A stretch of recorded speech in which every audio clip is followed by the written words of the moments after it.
¿Qué tal, chicos? ¿Cómo están? Vamos a hablar acerca del curso de Historia, Geografía y Economía. Bien, a ver, el año pasado, recordarán, hablamos nosotros acerca de la historia del Perú, pero en el siglo XIX, ¿no? Todo durante de 1800 hasta 1899, incluso un poco más, ¿no? Cuando hablamos acerca de la República Aristocrática. Bien, ahora, en estos meses, en este y el siguiente, espero que acabemos todo, vamos a desarrollar los avances y en sí la historia peruana durante todo el siglo XX, que es lo que corresponde a quinto año secundario. Pues bien, el día de hoy vamos a hablar acerca del gobierno de Augusto B. Leguía, o también como se le conoce, el oncenio de Leguía. Oncenio duró 11 años. A ver, Augusto B. Leguía era un comerciante, pero ya había gobernado antes, durante la República Aristocrática. Eso ya lo sabes, si no, es en tu cuaderno del año pasado, puedes revisarlo. Él estaba en una relación constante, pero no con el capital que dominó el Perú durante todo el siglo XIX. ¿Recuerdas cuál era el capital preponderante durante ese siglo? Era el capital inglés, ¿no? Las empresas inglesas de Inglaterra, ¿no? Obviamente, inyectaban dinero al Perú a través ya sea del guano, ya sea de las casas de contratación, etcétera y etcétera.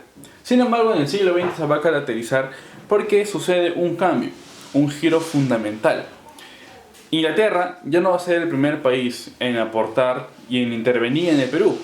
Ese país va a ser ahora Estados Unidos, ¿ok? Pero hubo una puerta de entrada, ¿no? Hubo un gobierno que le abrió las puertas de Estados Unidos para que venga a nuestro país. Y ese fue el gobierno de Augusto B. Leguía. Es muy importante que aprendamos esto, chicos, porque como les menciono, el aprendizaje en historia debería ser acumulativo, sobre todo en la historia del Perú. Viene un gobierno tras otro y cada uno tiene sustancia diferente y todo va formando la conformación. Y todo va generando la conformación del Perú tal y como lo conocemos ahora. Muy bien, esta es la continuación del año pasado, así que empezamos. El oncenio de Leguía duró 11 años. Bien, desde 1919 hasta 1930. Augusto B. Leguía ya había comerciado antes, ya había sido un presidente antes, había sido durante la República Aristocrática, pero un presidente diferente. La aristocracia, no este grupo de oligarcas, ¿no? Agroexportadores, no lo quería. Era un presidente distinto. Posterior, en su oncenio, se va a mostrar por qué. De aquí empezamos. El oncenio de Leguía, concepto. El oncenio fue una dictadura cívico-militar que desplazó del poder a la oligarquía. Dictadura cívico-militar. Además, desplazó a la oligarquía agropecuaria.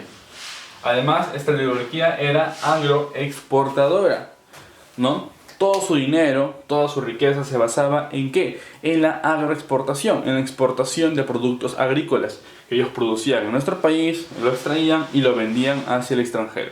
Básicamente en eso se basaba su riqueza. El periodo de República Aristocrática se trató sobre la oligarquía, este grupo poderoso de personas, de familias, esas 40 familias que dominaron el Perú por más de 20 años, pero esto ya lo sabes. Y favoreció a la hegemonía ¿de qué? Del capital norteamericano. Es decir, como les mencionaba, no fue la puerta de entrada para que Estados Unidos venga a nuestro país, no con sus militares, no, aunque sí, pero más caleta, ¿no? Sino con su capital, con su dinero. ¿Bien? Pero ¿cómo empezó todo? Inicio del control del Estado. 2. Todo empieza de manera normal, con elecciones. El Partido Civil, que estaba con una alianza muy estrecha en realidad con el grupo oligárquico. Recuerda, estas familias poderosas y millonarias, ¿qué quieren hacer? Quieren seguir dominando al Perú. Ya lo habían hecho durante ese periodo llamado la República Aristocrática, con el segundo gobierno de José Pardo, ¿no? Estaban despidiéndose de la República Aristocrática, el Perú estaba cambiando, íbamos a entrar a un nuevo siglo. El Perú, la ciudadanía ya no quería que gobierne ese pequeño grupo de personas. Entonces se convoca a nuevas elecciones y se enfrentan principalmente dos partidos. Tenemos por un lado el Partido Civil, que vendría a ser prácticamente los oligarcas, pero ya no como un grupo específico, sino formados como un partido, ¿ok? Como para que puedan competir. Es como que es una empresa. La empresa se llama Miguelito. Es una empresa poderosa, se apodera de todas las cosas. La gente ya no quiere esa empresa. Y la empresa dice, está bien, nos vamos a desaparecer. Ya no es Miguelito, va a ser una empresa, va a ser José, ahora se llama esta empresa. Es la misma cosa, pero con otro nombre, ¿ok? El Partido Civil. ¿Ok? El Partido Civil tenía un candidato que era Aspíllaga, Antero Aspíllaga, si no me equivoco. Y por el otro lado teníamos al Partido Demócrata Reformista. Reformista, ¿qué quiere decir? Que quería reformular todo, quería cambiar todo ese sistema que ya había impuesto ¿quién? Los oligarcas, ¿no? La oligarquía. Ahora, tenía un representante, a un candidato, en este caso teníamos a Augusto Beleguía, y apoyado por ¿quién? Por la anti-oligarquía. Dos partidos, dos candidatos, Leguía, Aspíllaga y el Partido Civil estaba apoyado por ¿quién? Por la oligarquía. Recuerda, ellos querían alargar su mandato, su gobierno, pero no, existía un oponente, Partido Demócrata Reformista.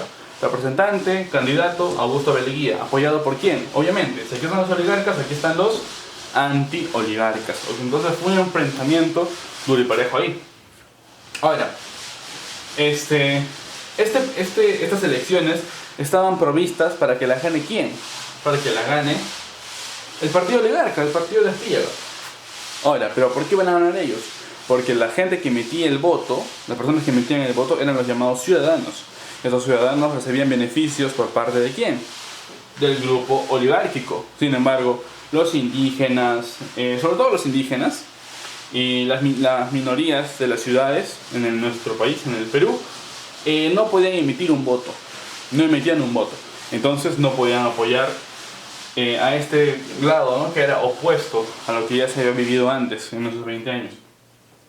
Como las elecciones era visto ya que las iba a ganar el partido oligárquico, ¿no? El partido civil, Augusto Beleguía decide dar un golpe de estado.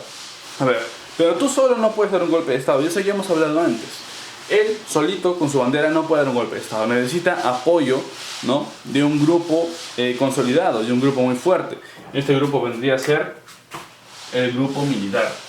Augusto Beleguía da un golpe de estado, ¿no? Con apoyo militar, que los grupos de los militares habían formado una especie de partido, el Partido Constitucional, es decir, ellos no querían que gobierne una oligarquía, un grupo pequeño, sino quería formar una constitución, quería cambiar una constitución.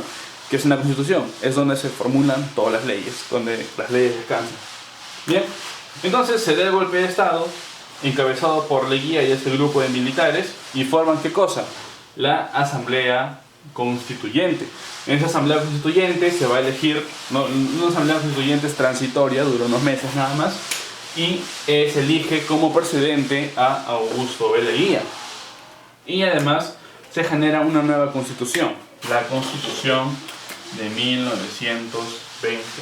Entra Beleguía como presidente y además entra con una constitución bajo el brazo. ¿Ok? Entra a reformar todo. Partido reformista. Recuerda. Ahora, ¿en qué contexto? Esto pasaba en el Perú. Pero recuerda, a partir del siglo XIX, lo que pasa en el Perú está muy vinculado con lo que pasa en el resto del mundo. Principalmente en Europa y Estados Unidos. Contexto. Durante el siglo XX, el país potencia de todo el mundo vendría a ser Estados Unidos. Mientras Perú desarrollaba eso, Estados Unidos era hegemonía en el mundo. Además, en 1922 se estaba dando la marcha sobre Roma, ¿no? Se estaba levantando ya lo que vendría a ser el origen para la Segunda Guerra Mundial, ¿no? Tú ya sabes. En 1929 también se da el crack, una gran depresión, no a nivel psicológico, sino a un nivel económico. Una inflación muy grande provocada por la bolsa de valores en Estados Unidos, ¿no? En Wall Street. Y además también se da el desarrollo de la Unión Soviética, que tú ya lo conoces por la Guerra Fría. Muy bien, recuerda, así se originó todo, ese es el concepto. Ahora vamos a empezar con las características económicas, sociales y políticas.